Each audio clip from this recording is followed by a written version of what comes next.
Bonjour à toutes et à tous, merci de nous avoir rejoints aujourd'hui à notre webinaire autour de la facturation électronique. Il est 14 heures tout juste, donc je pense que nous allons pouvoir commencer cette présentation. Donc bienvenue, merci encore de nous avoir rejoints. C'est un webinaire aujourd'hui que nous co-organisons en fait, donc un webinaire organisé par Use et eCerveau. Et donc, chose promise, nous allons vous présenter et vous permettre de tout savoir sur la réforme de la facturation électronique obligatoire. Alors, on va enchaîner avec la diapo suivante. Oui, pardon, désolée. Voilà, merci Stéphanie. Oui, pardon, j'avais bloqué. Voilà, donc aujourd'hui, nous avons le plaisir et l'honneur d'avoir 3 expertes en la matière. Et donc, des experts qui vont prendre la parole pour vous présenter, pour aborder le sujet de la facturation électronique et qui pourront effectivement après répondre à toutes vos questions.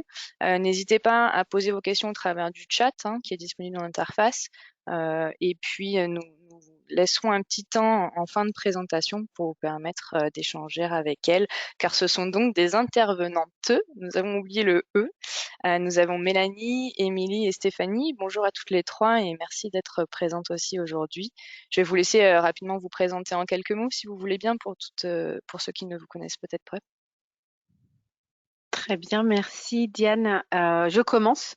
Mélanie Pro-Évangéliste, donc je suis chef produit marketing chez Use depuis 2021 avec un focus sur le sujet facturation électronique qui est notre sujet de prédilection aujourd'hui.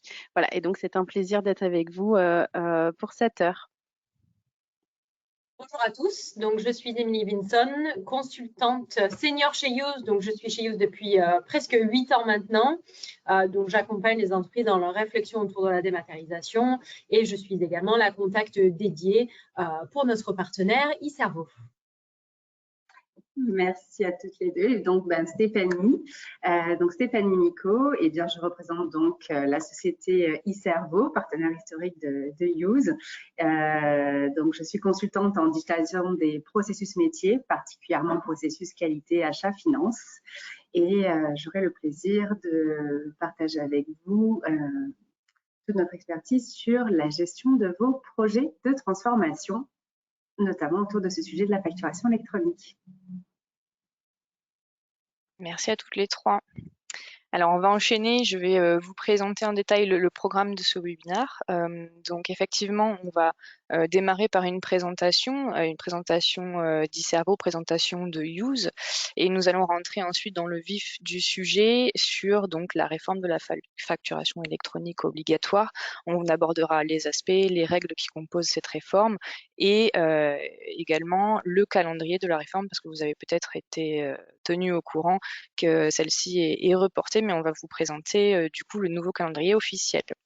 On abordera avec vous pourquoi il est important de rester mobilisé sur le sujet, donc sur la mise en place de la facturation électronique au sein de votre organisation. Il y a différents aspects et avantages que ceci représente et vous pouvez aussi en tirer profit dès aujourd'hui, on l'abordera. Et ensuite, on présentera la solution Use et qui est la future plateforme PDP, parce que Use a déposé un dossier de candidature, on en parlera tout à l'heure, pour devenir plateforme PDP. Donc, on l'évoquera ensemble. Et nous terminerons par la présentation du premier portail collaboratif gratuit d'émission et de réception des factures électroniques. Voilà, je vais vous laisser la main, mesdames, et je crois que c'est Émilie qui va peut-être commencer. Parfait, merci. Alors, pour vous parler un petit peu de la société Use, qui est Use? Use est une société française créée en 2010, donc presque 14 ans d'existence aujourd'hui. Notre siège se trouve entre Montpellier et Nîmes, dans le sud de la France. On a également ouvert des bureaux aux États-Unis, donc au Texas, pour suivre un petit peu notre croissance, puisque on a plus de 40% de croissance par an, donc plus de 5000 clients aujourd'hui dans plus de 40 pays différents. Ça fait 200 000 entreprises utilisatrices 300 000 utilisateurs et pas mal de documents traités, donc plus de 200 millions de documents ont été traités dans la solution Use. Alors, une chose à savoir, c'est que Use est vraiment spécialiste du métier comptable. Donc, c'est ce qu'on fait vraiment depuis le début. Notre cœur de métier, c'est vraiment l'automatisation du traitement des documents. On est un des leaders sur ce marché-là en France aujourd'hui et pour toujours le rester, proposer des nouveautés, des améliorations à nos clients. Aujourd'hui, on réinvestit une très grosse part de notre revenu, donc plus de 25% de notre revenu est réinvesti dans la R&D. On a notre propre équipe de recherche et de développement qui travaille sur la solution au siège. Pour, comme je disais, apporter des nouveautés, des améliorations. Un exemple de travail que l'on effectue sur une fonctionnalité sur laquelle on travaille depuis presque 2 ans maintenant, c'est notre évolution pour devenir PDP. Donc, on va vous en parler. Mais ça, c'est par exemple un exemple de fonctionnalité sur lequel on réinvestit, qui est très importante pour nous. On a vraiment des équipes dédiées qui travaillent sur cette fonctionnalité, mais en plus plein d'autres fonctionnalités qu'on va vous évoquer tout à l'heure, mais qui font constamment évoluer la solution pour toujours pouvoir répondre aux besoins de nos clients. Donc voilà pour situer un petit peu Use. Merci Émilie. Eh bien, je vais donc vous présenter également donc, la société iCervo, puisque nous sommes donc éditeurs intégrateurs spécialisés depuis plus de 20 ans dans la numérisation des processus d'entreprise avec une prédilection pour l'accompagnement des systèmes de management qualité et des processus achat et facturation. Donc, notre siège est basé à Montpellier, dans le sud de la France, et c'est donc tout naturellement que nous avons été l'un des premiers partenaires Elite Use, puisque nous sommes voisins et confrères. Notre équipe pluridisciplinaire accompagne aujourd'hui au quotidien plus de 300 organisations clientes sur l'ensemble du territoire français, en Suisse également. Des entreprises de toute taille, de tout secteur d'activité qui partagent des problématiques communes et qui renouvellent leur confiance à nos équipes pour le soin qu'elles accompagnent dans l'accompagnement personnalisé de leurs problématiques et une méthodologie de gestion de projet agile focalisée sur la réussite de la conduite du changement. Donc, comme je vous le disais, iCervo n'est pas seulement un intégrateur, c'est aussi un éditeur de solutions logiciel, qui est donc référencé au top 250 des éditeurs de logiciels français depuis 10 ans maintenant. Et c'est en lien avec notre vision commune qui est naturellement née la solution Cagile, dédiée à la démarcation des systèmes d'information qualité, dont je vais rapidement vous parler puisqu'il y a un lien avec également notre accompagnement de projet et bien évidemment la solution Use. Cagile, en fait, est une solution, donc, comme je vous disais, qui est orientée sur la gestion transverse, le management transverse de votre organisation, la gestion de l'information et de la documentation. Effectivement, on parle beaucoup de transformation numérique, mais pas que pour les factures. Et cette transformation numérique, révolutionne les habitudes de travail, les méthodes, les outils, et forcément, elle crée de nouveaux challenges pour l'ensemble des départements de l'entreprise, mais aussi pour la fonction qualité, qui est une fonction transverse dans cette entreprise. Cagile est donc une plateforme de gestion de contenu, comme je vous le disais, qui a vocation à simplifier l'organisation, la mise à jour et l'accès à l'information, à la documentation pour l'ensemble des collaborateurs en présentiel comme en distanciel et de manière sécurisée. De ce fait, je parle vraiment de gestion de contenu et pas de gestion documentaire volontairement parce que ça induit que Cagile se présente comme un facilitateur de votre transformation en vous permettant de passer d'un système documentaire justement à une base de connaissances collectives et collaboratives. Cagile est d'ailleurs doté d'un moteur de workflow, avec des processus prédéfinis et adaptables, bien évidemment, qui ont vocation à rendre vos systèmes d'information plus agiles, plus réactifs et par conséquent plus efficients en termes de remontée terrain, suivi des actions, diffusion de l'information. Et le processus achat et facturation étant un processus support clé de l'entreprise, Cagile intègre naturellement un connecteur Use, permettant ainsi aux utilisateurs de bénéficier de toute la richesse de ces deux technologies au travers d'une interface commune et vraiment de disposer ainsi d'un outil global pour l'ensemble de l'organisation. En résumé, vous présentez pourquoi aussi faire confiance au duo Use e-Cerveau est pour vous un choix, je dirais, de garantie de réussite de votre projet. Déjà parce que donc on va parler effectivement de Use, qui est aujourd'hui la solution pionnière en termes de dématérialisation et d'automatisation du processus P2P, achat, facturation, et qui participe depuis plus de 2 ans à l'élaboration de la réforme de la facturation électronique et qui est aujourd'hui très confiant dans la validation de son dossier d'immatriculation PDP, compte tenu que la solution a reçu tout récemment la mention excellente, en tout cas Use a reçu la mention excellente pour son dossier de candidature à la phase pilote, au pilote de la facturation électronique.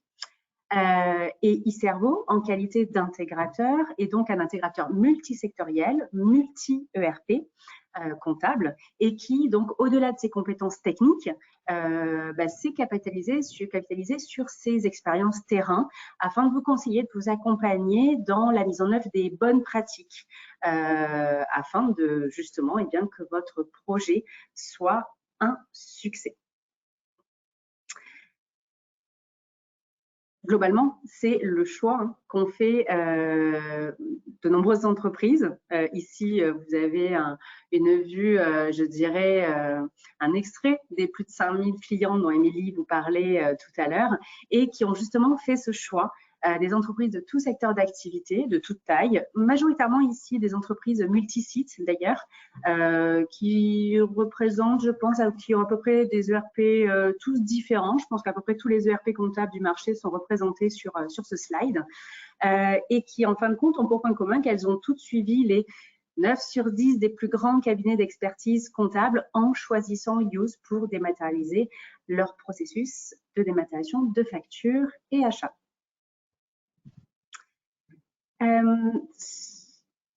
Et donc Mélanie, si cette présentation étant faite, je vais donc te laisser la main pour présenter un peu plus en détail où nous en sommes justement sur cette réforme de la facturation électronique.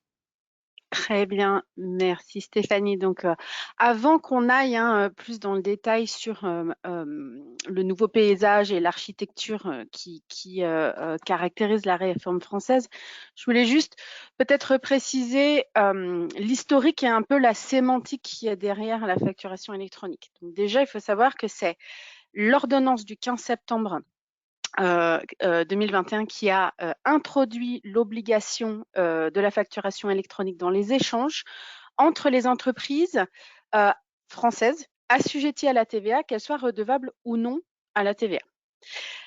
Mais qu'est-ce que c'est une facture électronique? J'entends souvent, je parle souvent quand même avec des entreprises qui me disent oui, mais moi je fais déjà de la facture PDF, je l'envoie par email, je fais déjà de la facture électronique. Non, ce n'est pas une facture électronique, c'est ce qu'on appelle une facture numérique, puisque dans cette réforme, dans la loi, une facture électronique, elle se définit sur 3 critères. Premier critère, c'est qu'elle doit être créée, émise, reçue et archivée sous forme dématérialisée. Premier critère. Deuxième critère, elle doit garantir l'authenticité, l'origine, l'intégrité du contenu et sa lisibilité. Et le troisième critère, et c'est celui-ci qui est important, c'est qu'il doit comporter un socle minimum de données sous forme structurée. Et c'est ce qui fait référence au fameux format de facture électronique que vous connaissez, vous avez très certainement entendu parler de ces formats, qui sont le FactureX, l'UBL et le C2I. Donc la France, l'État français, a défini les formats de facture électronique qui sont attendus dans le cadre de cette réforme comme étant donc voilà, le FactureX, l'UBL et le C2I. Alors, cette réforme française, elle se caractérise avec une architecture qu'on appelle le modèle en Y, ce que vous voyez à l'écran. Alors, ne prenez pas peur, je vais vous expliquer, on va regarder ça ensemble. Et on va voir apparaître de nouveaux acteurs. Alors, juste pour comprendre le modèle en Y, j'aime bien le comparer avec le modèle en V, qui est déjà en place en Italie. L'Italie qui a mis en place la facturation électronique entre les entreprises depuis 2017, je crois bien, et donc a mis en place un modèle en V avec une plateforme publique qui centralise en fait tous les tous les flux des entreprises. Donc, on est bien sur un modèle en V, hein, on va vers une seule et même plateforme. Le modèle en Y que vous voyez à l'écran, ce qui le caractérise, c'est l'apparition de plateformes privées dans ce modèle, qu'on appelle donc des PDP, des plateformes de dématérialisation partenaires, qui auront un rôle de routeur, hein, d'accompagnateur de la plateforme publique de facturation qui sera mise en place par l'État français. Et donc, ces plateformes qui sont donc des plateformes privées devront être immatriculées par l'État et ce qui leur donneront en fait un statut de plateforme de confiance, hein, de partenaire de confiance auprès de l'État. Donc, on a effectivement, un peu comme en Italie, on a aussi un portail public donc qui est mis en place par l'État, qui sera mis en place par l'État français, qui s'appelle le PPF. Et c'est lui, en fait, qui va centraliser, hein, tous les flux et qui va les donner, enfin les transmettre, on va dire, à l'administration fiscale. Voilà. Et ensuite, donc, on a ces plateformes PDP qui devront être immatriculées via le dépôt d'un dossier. Donc, on en parlait il y a quelques instants. Donc, Use a déjà déposé son dossier d'immatriculation au 1er septembre 2023. Donc, il est en cours d'instruction. Voilà. Et ensuite, on a un troisième acteur qu'on appelle les OD. Donc, les opérateurs de dématérialisation, donc ça peut être des prestataires de services, hein, qui peuvent accompagner les entreprises, soit en amont du cycle de facturation, soit en aval du cycle de facturation. Donc, soit ils gèrent l'émission de la facture, soit la réception de la facture. Voilà. Donc, dans ce modèle en Y, la clé de voûte de ce modèle en Y, c'est ce qu'on appelle l'annuaire officiel, où toutes les entreprises qui sont donc assujetties à la TVA en France vont devoir être référencées, on va dire, sur la base de leur SIRET et déclarer leur plateforme pour router, hein, les factures, leur plateforme de réception.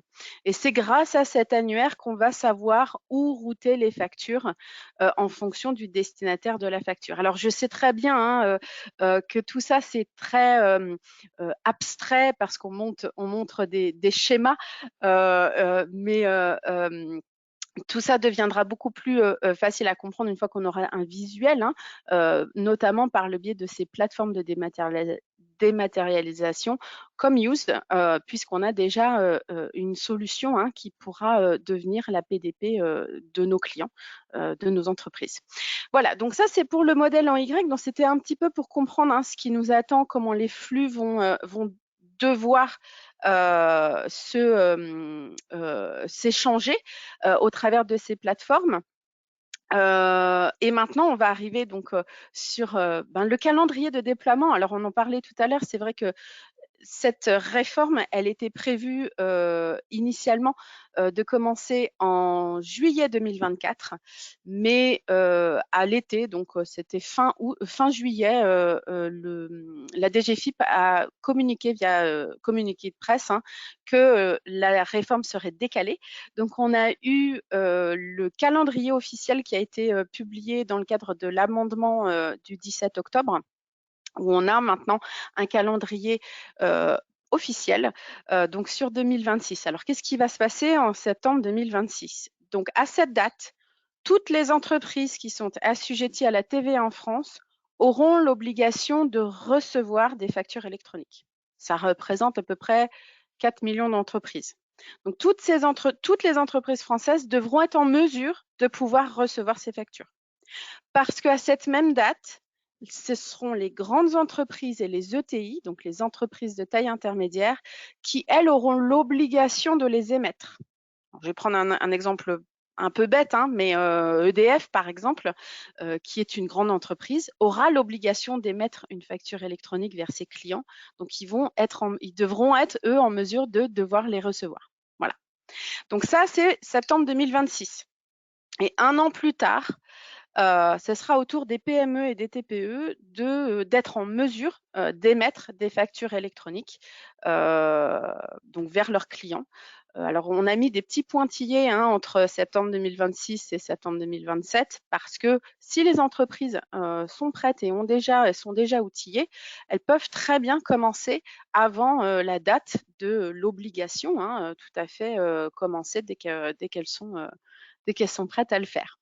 Voilà. Et au niveau de l'obligation, alors toutes les flèches qui sont en bleu foncé, c'est l'obligation d'émettre des factures électroniques, mais également d'envoyer le fameux e-reporting, qui est un flux un peu spécifique si vous faites du B2C, donc si vous travaillez avec des particuliers, si vous facturez des particuliers également vers l'international. Voilà, on ne rentre pas trop dans ce détail technique puisque de toute façon au niveau du e-reporting, on attend encore pas mal de précision au niveau de ce qui est attendu par l'État. Donc, on n'aborde pas trop le sujet en détail aujourd'hui, c'est pas ce qui est le plus important. En tout cas, il faut le savoir. Donc voilà pour ce calendrier. Donc malgré tout, on est septembre 2026, mais ça ne veut pas dire qu'il faut baisser sa garde. Bien au contraire, il faut continuer de prévoir ce projet parce que malgré tout, voilà, ça reste quand même un sujet important pour être prêt avant l'heure. Tout à fait. Merci beaucoup, Mélanie. C'est effectivement un sujet important sur lequel nous souhaitions revenir aujourd'hui. Vraiment, cette notion d'anticipation et vraiment de préparation en amont de votre projet. Alors, globalement, aujourd'hui, ce dont on parle, c'est vraiment de rester mobilisé autour de cette réforme. Trois grandes raisons pour cela. La première, bon déjà, c'est que la mise en conformité réglementaire n'est pas pour vous un synonyme de rentabilité. C'est bien pour cela que les plus de 5000 clients de Use dont nous parlions tout à l'heure ont fait le choix de la dématérialisation de leur processus facturation achat avant même que le projet de la réforme ne soit d'actualité. Alors une rentabilité que l'on va rechercher au travers de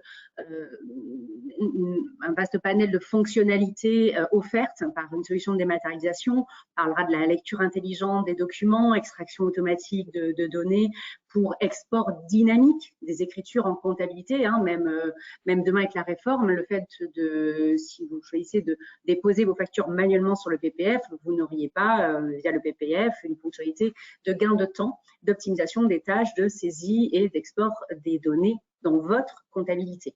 Donc, c'est vraiment une garantie de gain de temps significatif, donc des gains de productivité et par la suppression des tâches chronophages, des erreurs potentielles sur la saisie manuelle, etc. Et donc, plus de temps pour des tâches à valeur ajoutée pour les collaborateurs du service comptable. Parlons aussi de l'automatisation des circuits de validation. Le fait de pouvoir faire cela de manière numérique, donc quasiment instantanée, d'avoir des interfaces d'échange, de communication et de traçabilité des échanges, là aussi, c'est un gain de temps par une réduction des délais de traitement et au final aussi une meilleure maîtrise de vos relations fournisseurs. Nous pouvons aussi parler de rentabilité par la centralisation de l'ensemble des documents, commandes, factures d'achat, factures de vente dans une seule et même interface, ce qui permet donc une meilleure visibilité et forcément un pilotage facilité des dépenses, des engagements, de la trésorerie. Dernière chose aussi, la sécurisation des flux et donc des flux, des documents et des procédures internes.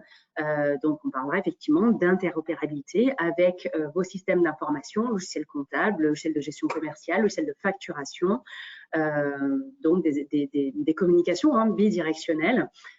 Et puis, bon, s'il fallait encore trouver un dernier aspect à valoriser pour mettre en place un projet de dématérialisation de ce type, on pourrait aussi parler de l'impact positif pour votre stratégie RSE, tant par la réduction de la consommation du papier ou autres navettes internes, ou tout simplement grâce au confort que l'on apporte à ses collaborateurs.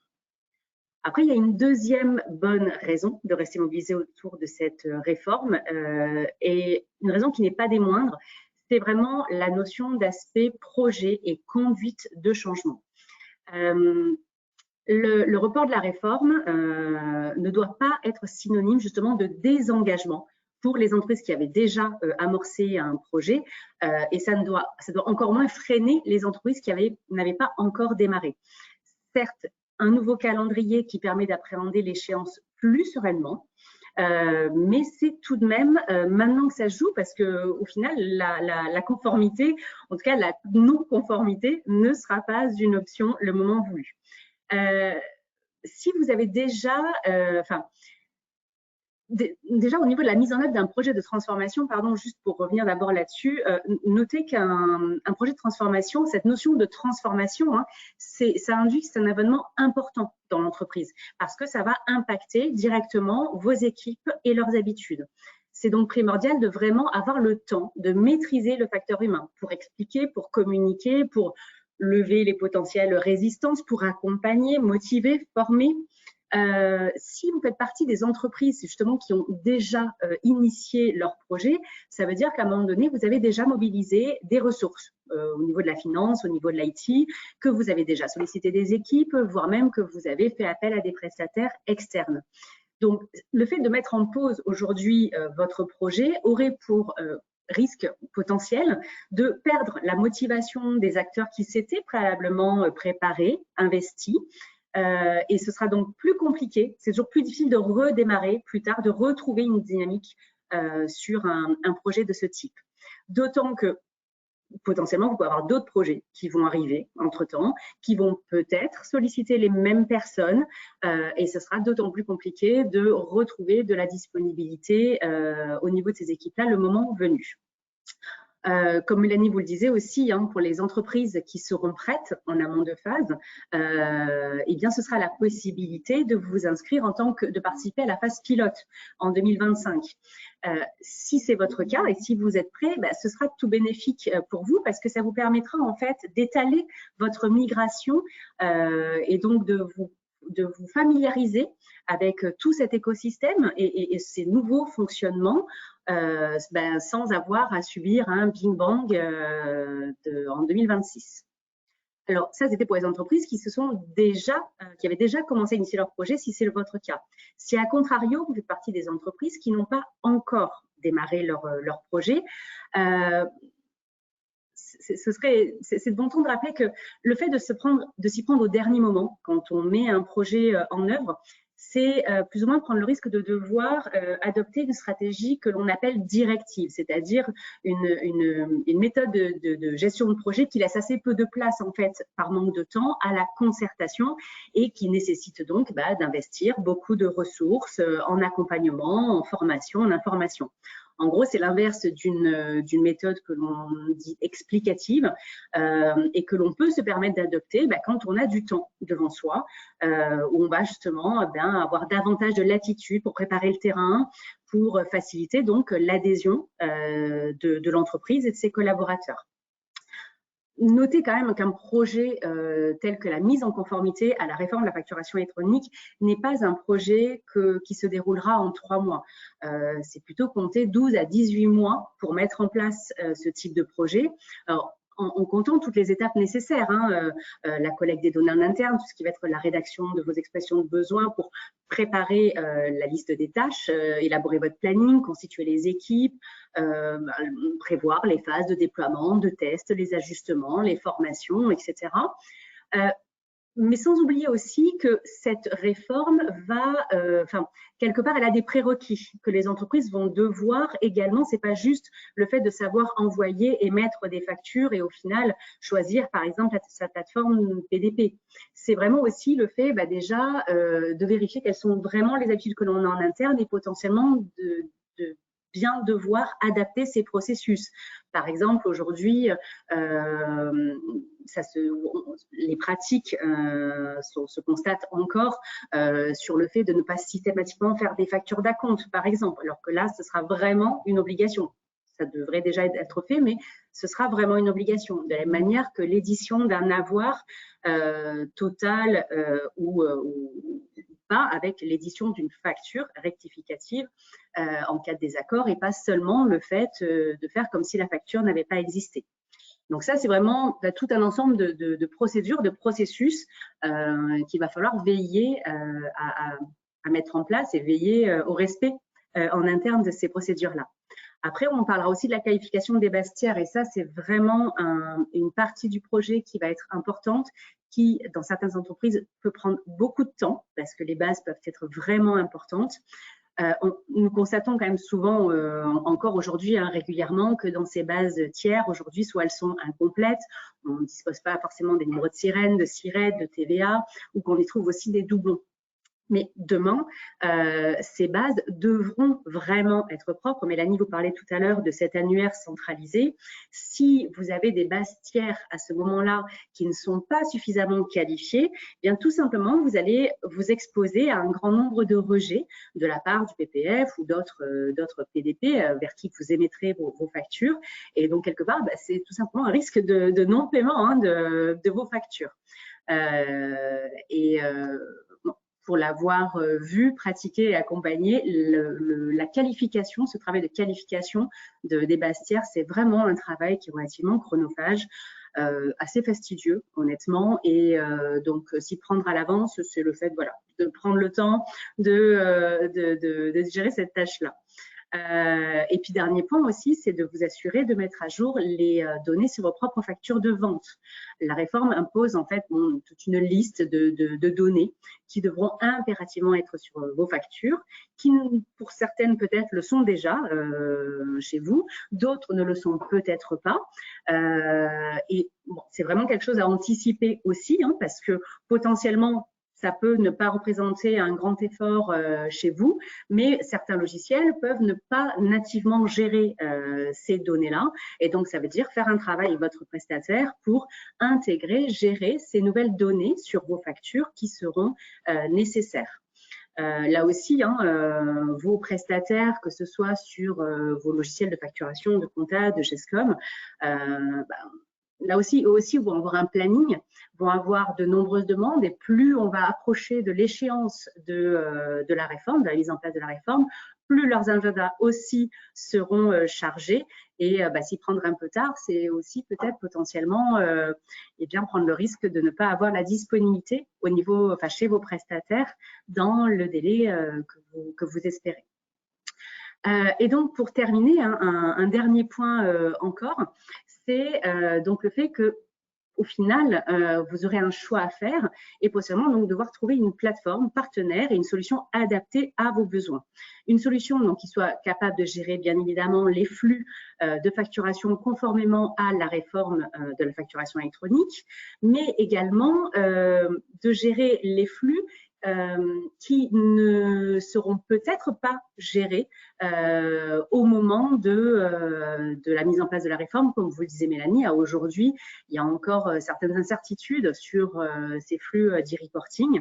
Et donc, pour autant, même si potentiellement, on pourrait se retrouver dans une démarche un peu je dirais en deux temps, mais les entreprises, elles, pour être efficaces, efficientes, vont quand même devoir arriver à mettre en place des processus qui vont permettre d'harmoniser, d'automatiser la gestion de l'ensemble des flux. Simplifier, accélérer aussi les échanges avec les fournisseurs et les clients. Cette réforme aura aussi quand même cet autre intérêt d'aider les entreprises à vraiment optimiser leurs relations fournisseurs. Et puis aussi une solution qui, au-delà de ça, saura bien évidemment s'interfacer dans votre SI, donc avec toutes les réflexions en amont qui seront nécessaires, et de proposer aux collaborateurs tout simplement une interface qui soit assez simple à prendre en main, assez ergonomique et qui facilite à la fois l'adhésion et le travail au quotidien. Et en ce dernier point, en tout cas, nous pensons pouvoir vous faire gagner un temps précieux. Et donc, juste avant de laisser justement la parole à Émilie qui vous présentera tout cela en détail, je voulais vous rappeler quand même que, donc, je vous le dis en introduction, que Use est la solution pionnière en France en mode une solution 100% cloud de la dématérialisation et de l'automatisation des flux P2P. Et donc, vous l'avez compris, Use a beaucoup évolué, n'a cessé d'évoluer d'ailleurs depuis 2010 pour satisfaire à la fois les attentes de ses clients et pour se conformer aux exigences réglementaires. Aujourd'hui, justement, Use va bien au-delà du périmètre qu'elle proposait il y a plus de 10 ans maintenant et va pouvoir aujourd'hui vous accompagner sur l'automatisation également, bien évidemment, de vos factures de vente et un portail de facturation électronique. Et Émilie, c'est donc là que je te laisse la main pour présenter tout cela. Merci beaucoup. Alors, en effet, du coup, à la prochaine slide, on devrait avoir, parfait. Donc, un schéma sur ce que Use va vous proposer aujourd'hui. Donc, c'est ce qu'on disait, Use existe depuis presque 14 ans, plus de 5000 clients. Donc, ça, c'est vraiment des process que nos clients utilisent aujourd'hui. C'est des fonctionnalités qui vont leur faire gagner en temps, sécurité, en organisation, etc. Et puis, je vais aussi vous parler des choses qui vont arriver très rapidement, le portail collaboratif et toute la partie PDP. Alors, pour vous parler rapidement de ce schéma, avant de passer sur la petite démonstration que je vais pouvoir vous faire du portail. Alors, le process que vous voyez ici, c'est vraiment le process P2P, donc Purchase to Pay. Donc ça, c'est Use qui va vraiment vous permettre de dématérialiser de la demande d'achat jusqu'au paiement de la facture fournisseur. Alors, comme l'a dit Stéphanie, l'objectif, c'est vraiment qu'on enlève toute la saisie manuelle, les tâches un petit peu répétitives pour que les équipes puissent se concentrer sur des tâches plutôt d'analyse à forte valeur ajoutée, sur les exceptions à gérer, etc. Donc, avec ce schéma, on va le montrer sur l'étape export, mais on va vraiment avoir un lien entre Use et votre outil de comptabilité, votre ERP. Donc, ce que vous avez dans Use, ce sera une copie de ce que vous avez, votre plan comptable, votre liste de fournisseurs, etc. Et c'est ce qui va vous permettre vraiment de traiter l'ensemble de la facture sur toutes les étapes dans la solution Use. Alors, pour vous décrire un petit peu les différentes briques que vous voyez, alors la première brique, la brique achat, donc ça, c'est deux possibilités avec Use. Premièrement, la possibilité de créer des demandes d'achat, des demandes d'engagement directement dans Use. Intéressant si vous n'avez pas d'outils de gestion de commandes ou peut-être que votre ERP le permet, mais d'une façon un petit peu plus complexe ou vous oblige à ouvrir des droits d'accès à beaucoup de personnes. Mais en fait, Use va proposer cette fonctionnalité-là. Donc, une personne qui a besoin de, par exemple, commander du matériel de bureau, du matériel informatique, cette personne-là va pouvoir créer sa demande d'achat dans Use, l'envoyer dans un circuit de validation vers un ou plusieurs valideurs en fonction du montant, du fournisseur, du budget, etc. jusqu'à sa validation totale. Et une fois que c'est totalement validé, Use va générer un bon de commande avec vos logos, etc. que l'on pourra envoyer au fournisseur directement depuis Use. Ça, c'est une première possibilité sur cette brique achat. La deuxième possibilité, c'est qu'on va pouvoir tout simplement importer des commandes que vous avez créées dans un outil externe, que ce soit une solution de gestion de commandes ou votre ERP. On va pouvoir récupérer ces commandes-là et les stocker dans Use. L'objectif de ces deux possibilités, c'est d'avoir vraiment une visibilité de l'amont, de vraiment par la suite avoir un rapprochement automatique entre la facture et la commande pour vraiment avoir une visibilité sur l'ensemble du process. À savoir que cette brique achat n'est pas une obligation. Tous nos clients n'utilisent pas une gestion de commande, ce n'est pas une obligation pour pouvoir utiliser Use. La deuxième brique que vous voyez, ça c'est par contre utilisé par 100% de nos clients parce que la capture, c'est tout simplement la collecte de vos documents, donc des factures que vous avez reçues. Alors, jusqu'en 2026, vous allez continuer peut-être à recevoir des factures papier, des factures directement envoyées par mail. Donc, on va pouvoir récupérer ces factures. Des factures papier, vous allez scanner avec votre scanner habituel. On peut prendre des photos d'une facture avec un téléphone portable via l'application Use. On peut lier Use à un dossier sur votre réseau pour que Use aille récupérer automatiquement les factures déposées. Prochainement, donc à venir en 2024, les collecteurs. Donc, Use qui va pouvoir se connecter aux espaces clients des fournisseurs type Orange, Bouygues, EDF, pour aller récupérer ces factures. Donc, au lieu que vous alliez vous connecter pour aller télécharger la facture, Use va le faire pour vous. Donc, c'est vraiment une capture omnicanal qui permet de récupérer les factures, quelle que soit la source et quel que soit le format. Et une fois collectée, l'intelligence artificielle de Use va lire chaque document et récupérer des informations importantes. Fournisseur, date, montant, etc.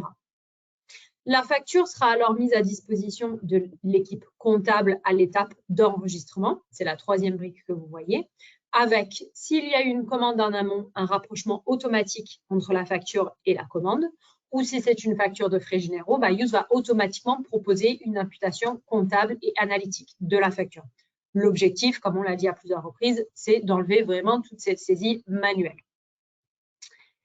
Les équipes comptables vont pouvoir donc enregistrer la facture. Dès cette étape, on va pouvoir intégrer les écritures dans votre outil de comptabilité, Sage, SAP, NetSuite, Oracle, etc., etc. On a plus de 250 collecteurs aujourd'hui. Et côté Use, la facture va pouvoir suivre son circuit de validation vers plusieurs niveaux de validation, plusieurs valideurs, jusqu'au bon à payer de la facture. Donc, c'est la dernière étape que vous voyez, l'étape de paiement. Donc ça, c'est vraiment ce que Use propose aujourd'hui. C'est ce qu'on propose aussi depuis plus de 10 ans pour vraiment permettre à nos clients d'automatiser l'ensemble de leur process.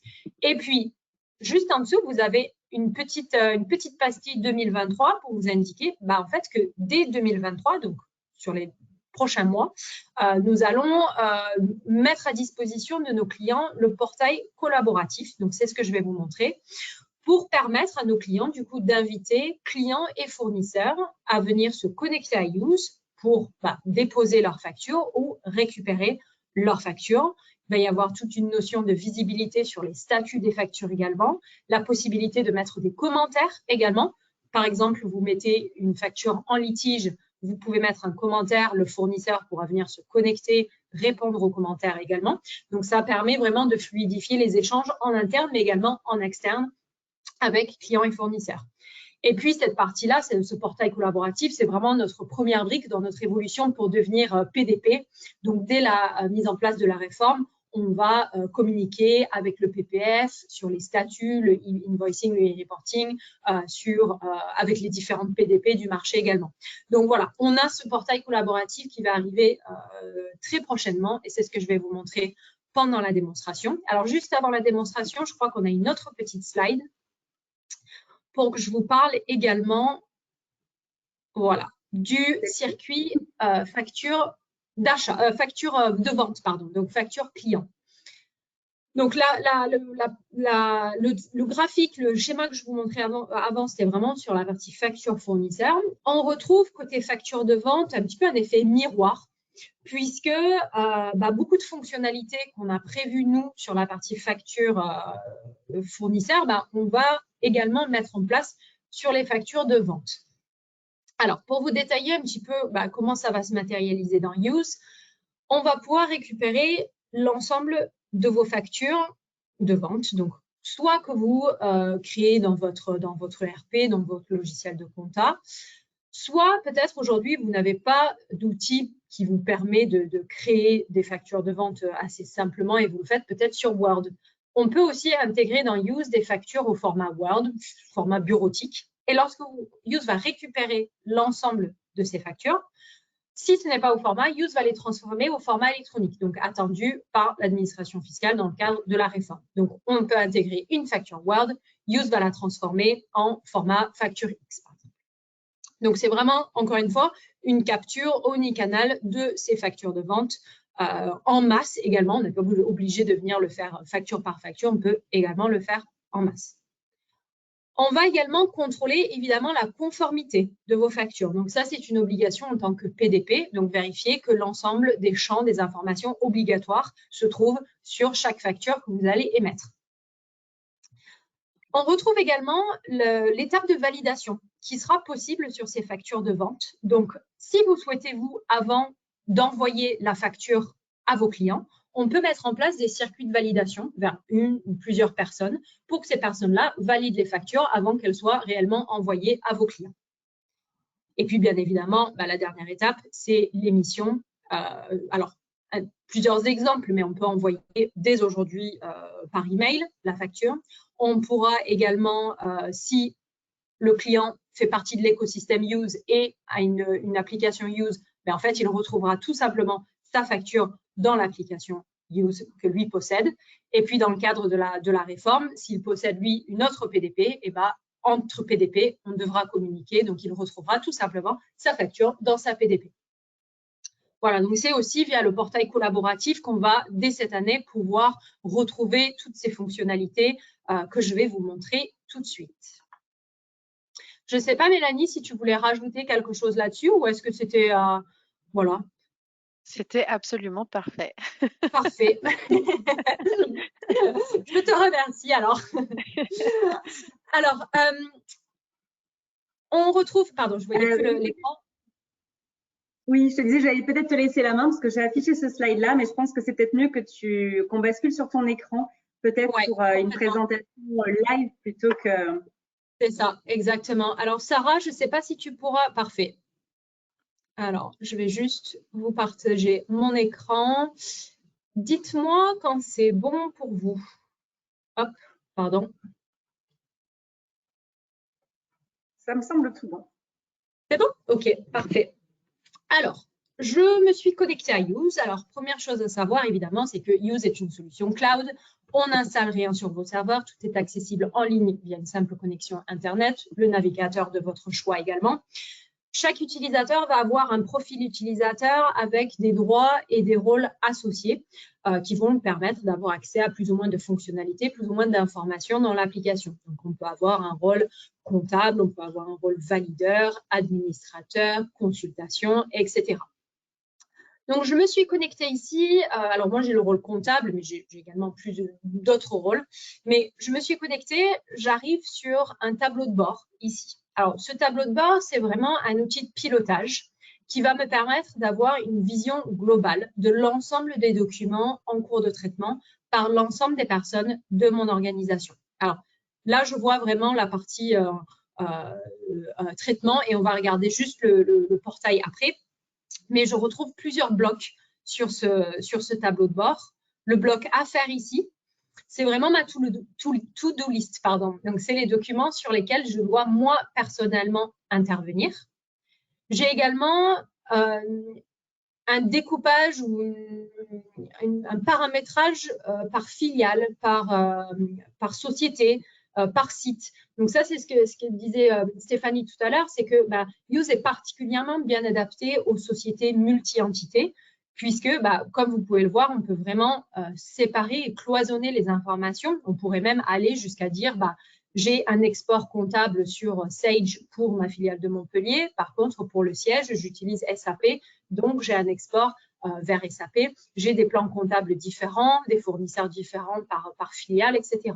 C'est la même chose pour les utilisateurs. On peut imaginer, alors voilà, j'ai le rôle comptable, donc je fais partie de l'équipe comptable, j'ai accès à l'ensemble de mes filiales, mais on pourrait très bien imaginer un valideur qui travaille à Montpellier aura uniquement accès à la filiale de Montpellier. Donc, ça permet vraiment de cloisonner les informations, mais aussi les accès. À chaque fois, j'ai le nombre de documents à traiter par société, par filiale ici. Donc, par exemple, pour Montpellier, j'en ai 7. Pour le siège, j'en ai 21. Pardon.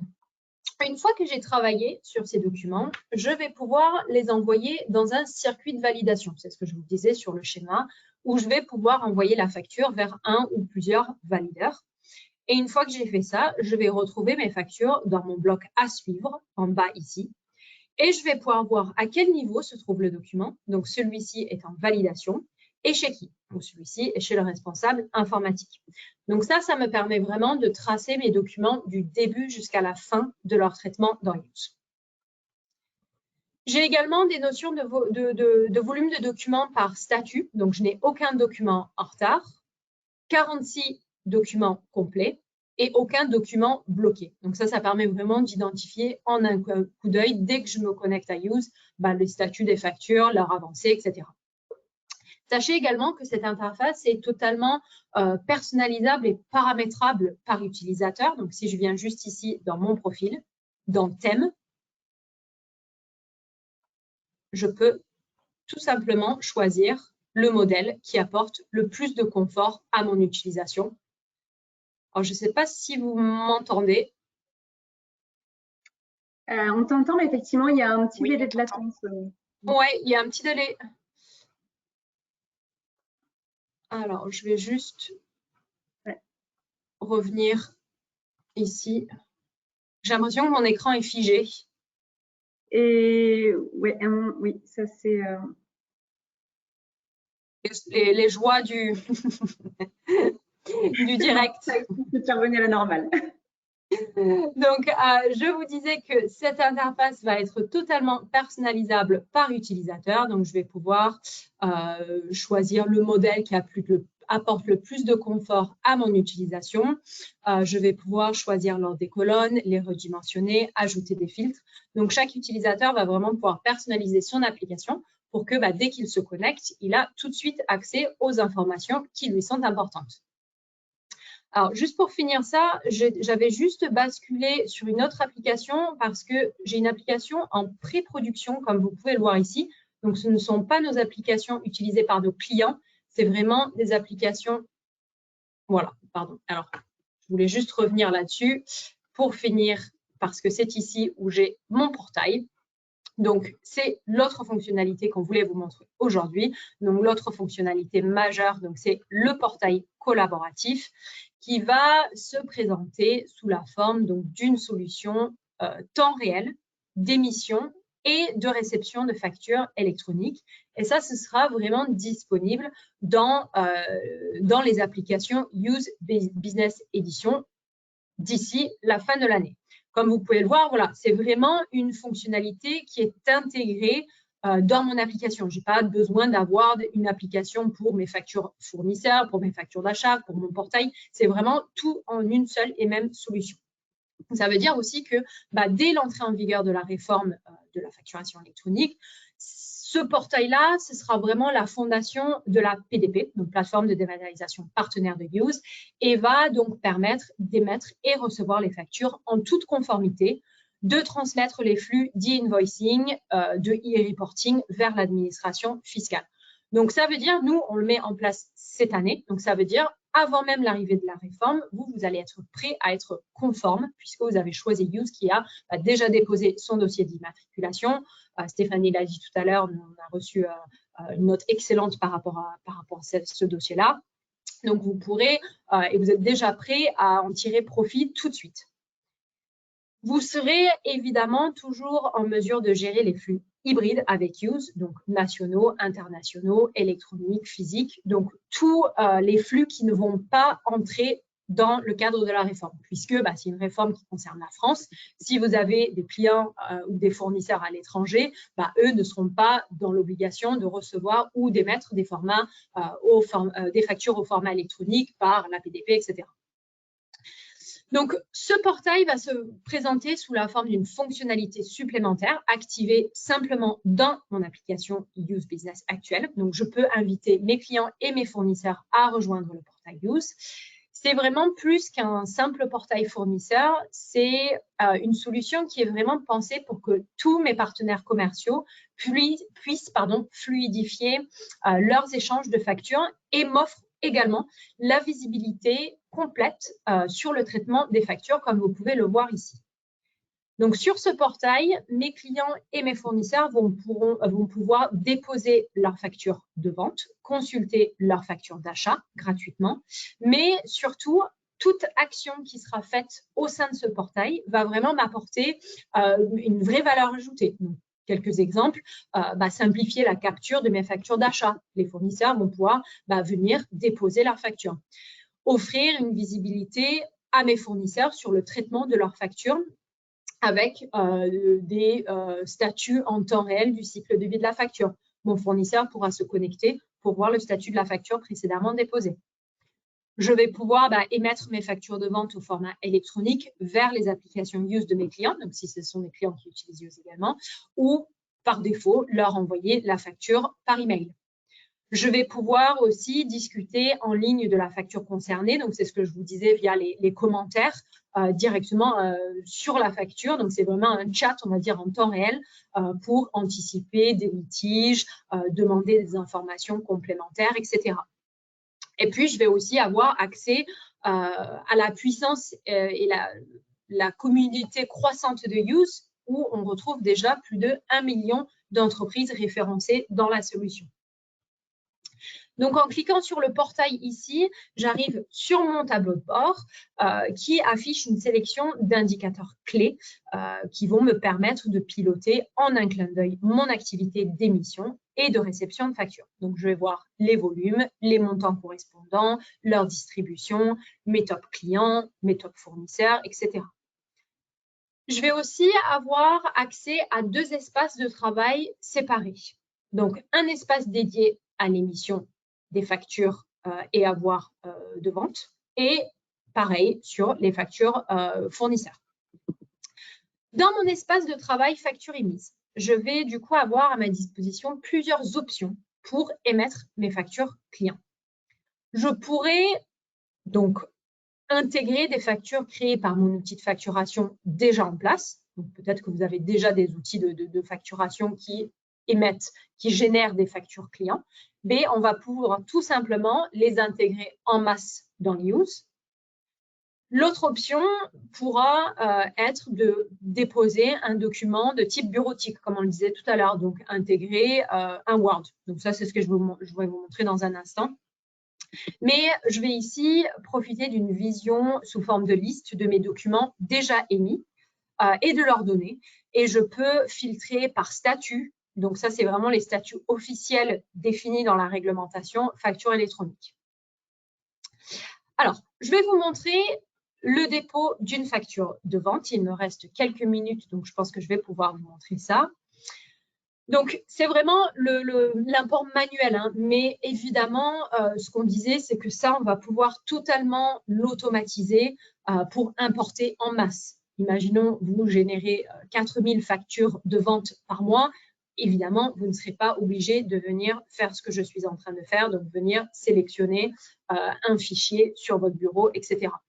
Alors, je vais juste importer une facture ici. Donc, facture Word que j'ai importée. Et une fois la facture importée, les technologies Use, donc basées sur des algorithmes d'intelligence artificielle, vont automatiquement extraire 100% des données. Et au cours de cette extraction également, le système Use va détecter tout de suite le client destinataire. Donc, vous pouvez le voir ici. Donc, la facture s'est ouverte. Vous avez vu, en fait, c'est passé d'une étape à une autre. Donc, Use a automatiquement transformé cette facture Word en facture X. Et vous avez tout de suite la détection du client ici. Donc, va me permettre de savoir à qui envoyer cette facture. Donc, les données associées vont apparaître automatiquement donc pour visualisation en mode brouillon, donc dans une interface que vous pouvez voir ici, donc qui est plutôt intuitive.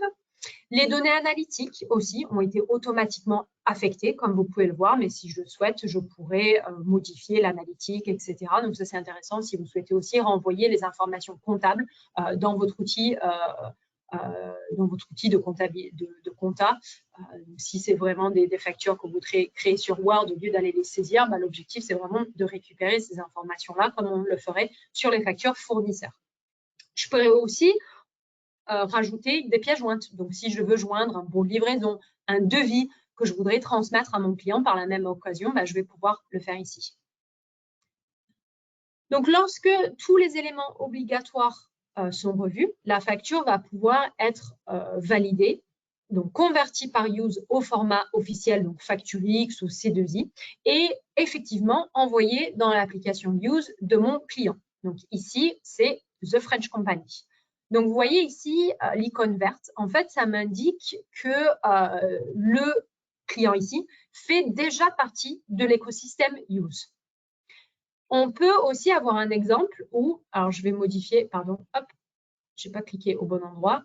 Je vais modifier le client ici et je vais mettre Mauriane. Donc ça, je vois que ça a changé. Donc le petit icône qui était vert a maintenant changé. Ça veut dire que ce client-là ne fait pas partie de l'écosystème Use, donc je vais pouvoir tout simplement lui envoyer sa facture par email. Je reviens sur The French Company ici. Cette facture, du coup, je vais pouvoir l'envoyer. Et vous allez voir que la facture va changer en fait de statut. Donc, elle était temporairement en brouillon. Vous allez voir qu'elle va se transformer, donc le statut va être mis à jour et on retrouve ici le statut émise par la plateforme. Donc, je vois que la facture ici a bien été émise à mon client. Je vais très rapidement juste vous montrer la vue donc de l'autre côté. Donc, je vais me connecter en tant que client. Donc là, je vais retrouver ma facture ici, reçue, donc mise à disposition. Alors, je pense qu'elle va arriver dans un instant. Mais l'objectif, c'est que, en fait, on retrouve cette facture dans mise à disposition. Et puis, au fur et à mesure où je vais pouvoir, alors je vais prendre celle-ci puisqu'elle est présente, l'autre va arriver dans les prochaines secondes, mais je vais pouvoir du coup avoir plusieurs tâches à effectuer sur ce document. Je vais pouvoir l'accepter, refuser. Et en fonction des choix que le client va faire, ça va forcément mettre à jour les statuts de la facture de l'autre côté. Je retrouve du coup ma facture ici. On voit bien la date de dépôt d'aujourd'hui. Donc, cette facture, c'est celle qu'on regardait tout à l'heure. Je vais pouvoir l'accepter. Et si je reviens en tant qu'émetteur, ici, donc la personne qui a émise la facture, je la retrouve dans prise en charge, ici. Donc, je vois qu'au fur et à mesure, le statut de la facture a évolué. Alors, je suis vraiment désolée, j'ai l'impression que j'ai pris beaucoup de temps. J'ai un petit peu débordé. Donc, évidemment, si vous voulez avoir une démonstration plus poussée pour voir la suite, pour voir la partie gestion de factures fournisseurs, évidemment, chose que ce qu'on fait depuis plus de 10 ans, n'hésitez pas à revenir vers nous. Mais je ne sais pas s'il y a des questions et je suis vraiment désolée d'avoir un petit peu débordé. Oui, merci Émilie, merci pour cette présentation, cette démonstration. Je ne vois pour le moment pas de questions, mais n'hésitez pas, on peut rester encore une petite minute pour y répondre. Donc je vais vous laisser éventuellement les déposer dans le chat. Et puis effectivement, après, si vous avez besoin d'informations complémentaires ou d'une présentation personnalisée, nous sommes à votre disposition.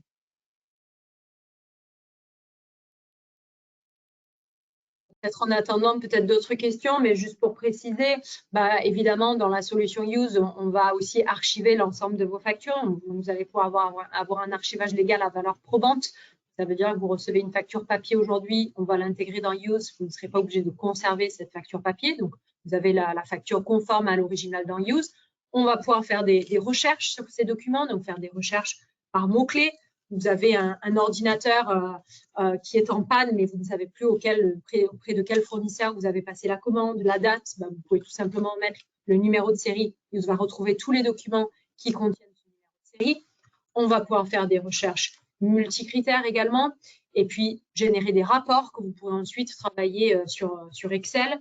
Donc, c'est vraiment une solution qui est très complète et qui permet d'avoir très facilement et rapidement accès à vos documents, des statistiques pour piloter votre activité également, donc dans une seule et même solution. Émilie, si je peux juste rajouter une information qui est quand même importante et peut-être tu peux le montrer pendant que j'en parle, c'est de montrer que côté destinataire, de The French Company qui a reçu la facture, qu'on a bien reçu une facture X, donc un format électronique. Voilà, donc c'était juste pour montrer ça. Et juste peut-être pour conclure, en 3 lignes, ce portail, en fait, c'est vraiment un portail centralisateur qui va centraliser aussi bien l'émission que la réception de factures pour tout votre écosystème. Au format facture électronique, c'est ce que Émilie est en train de vous montrer à l'écran. Donc, on voit bien Facture X, format XML, que vous pouvez télécharger, vous verrez les données. Vous allez pouvoir vous échanger des statuts, donc donner visibilité sur les statuts de traitement des factures. Donc, ça va vous aider à certainement fluidifier vos relations clients-fournisseurs et également, depuis directement ces fameuses factures, échanger des commentaires avec votre client ou avec votre fournisseur. Voilà.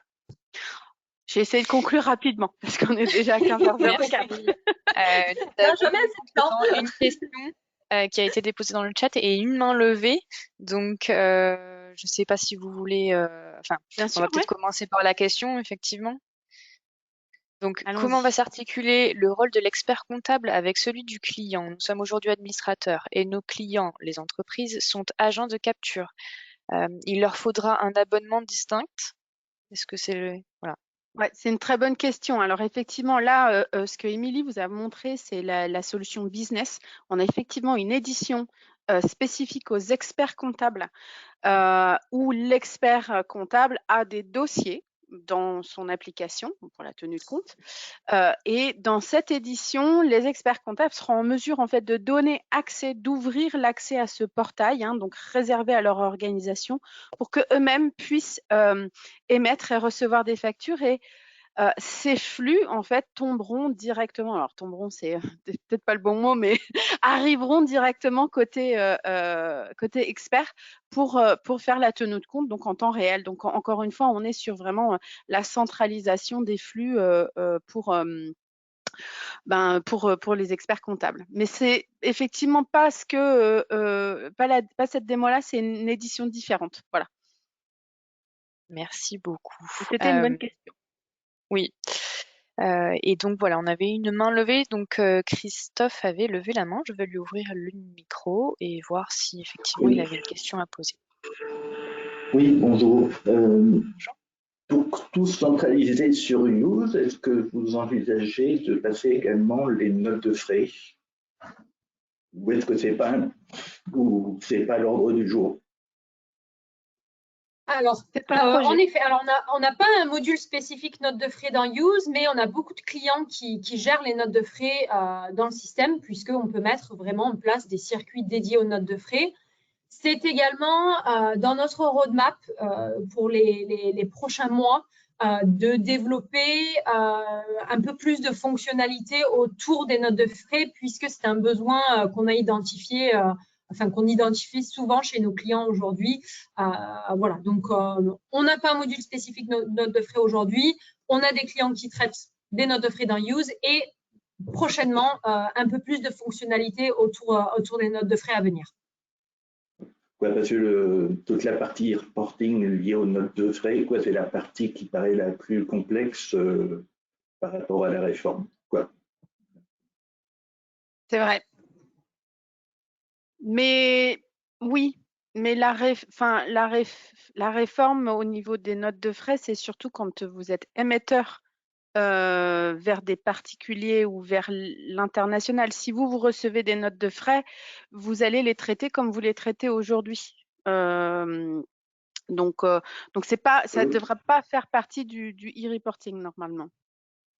Si on récupère de la TVA sur les notes de frais, de ce qu'on avait compris, ça allait être intégré dans le e-reporting.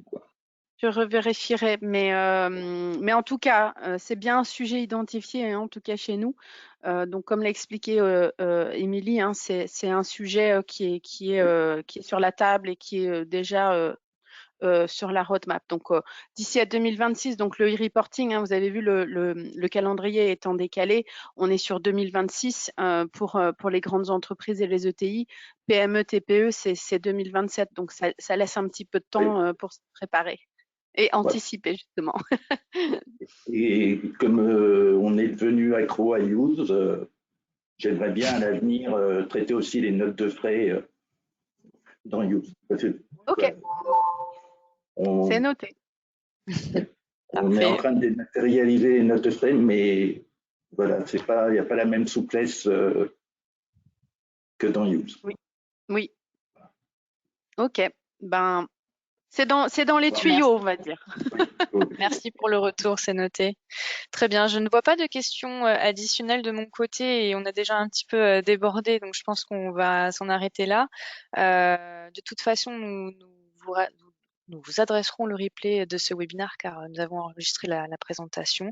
Donc, vous aurez nos coordonnées. Si vous avez des questions d'ici là, donc n'hésitez pas à revenir vers nous. Si vous avez besoin de présentations personnalisées, nous serons ravis aussi de reprendre contact avec vous prochainement. Merci à tous de votre participation. Merci, mesdames, pour la présentation. Je vous souhaite une très bonne après-midi. Merci beaucoup. À vous également. Bonne journée. Au revoir. Merci. Au revoir.